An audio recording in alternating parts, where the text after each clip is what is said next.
va travailler cette fois sur la constitution et la formule des ions.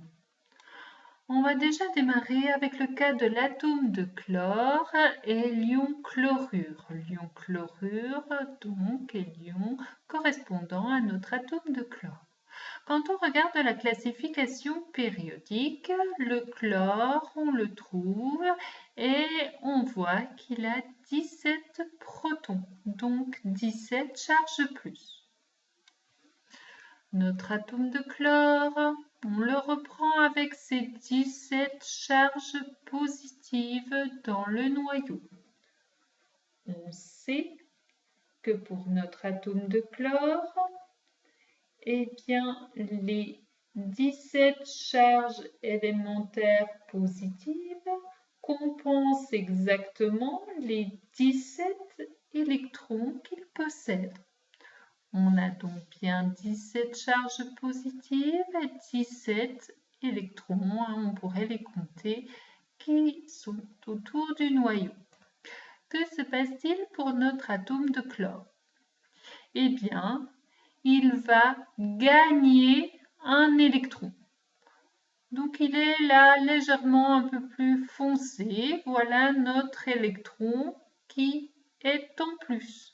Donc si on les compte, on n'en a plus 17, on en a donc 18.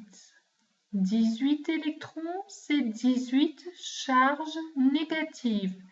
17 charges positives. Eh bien, tout simplement, ça veut dire que là, dans notre cas, il y a une charge négative qui est en plus, en trop.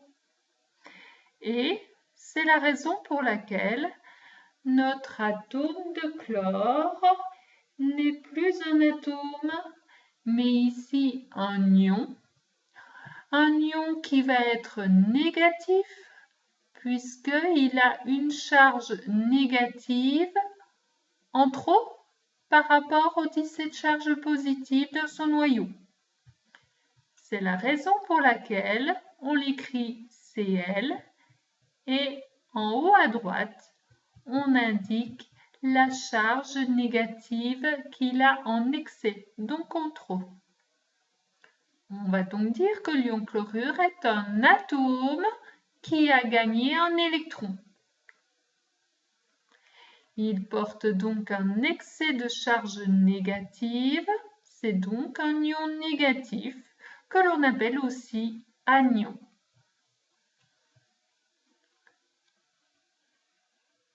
Autre cas cette fois, c'est le cas de l'atome de sodium et l'ion associé, c'est l'ion sodium. Dans la classification périodique, donc on a notre atome de sodium et il a 11 protons, donc 11 charges positives.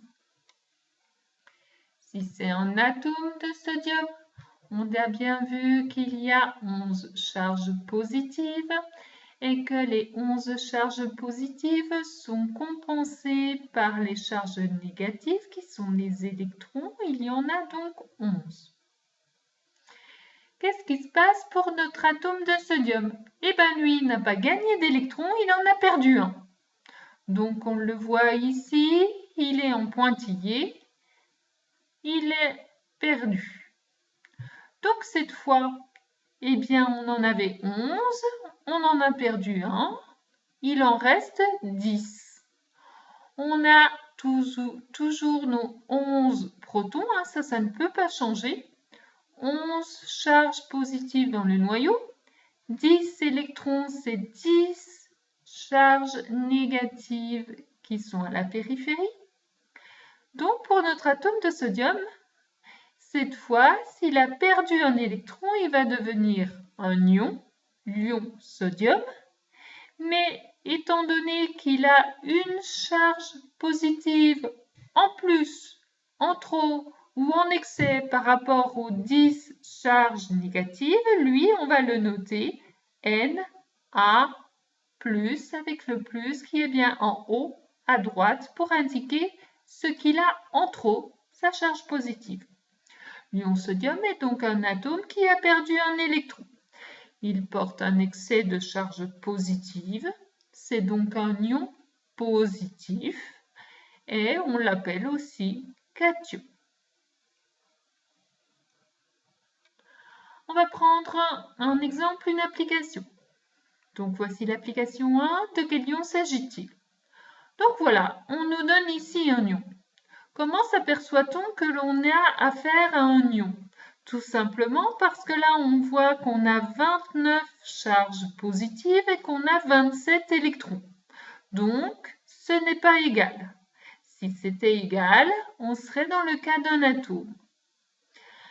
Quand on a 29 charges positives dans le noyau, quand on prend la classification périodique, qu'on regarde à quel élément ça correspond, on trouve que pour 29 protons, il s'agit du cuivre. Donc, on est en présence de l'ion cuivre. Cette fois, comment va-t-on le nommer? On va le nommer Cu avec des charges. Or, qu'est-ce que l'on voit? On voit qu'il a 29 charges positives et 27 charges négatives. Il a donc 2 charges positives en trop. On va donc écrire Cu de plus. Prenons un autre exemple. Voici un autre ion, puisqu'on voit que le nombre de charges positives est différent du nombre de charges négatives. Il a 26 plus. 26 plus 26 protons.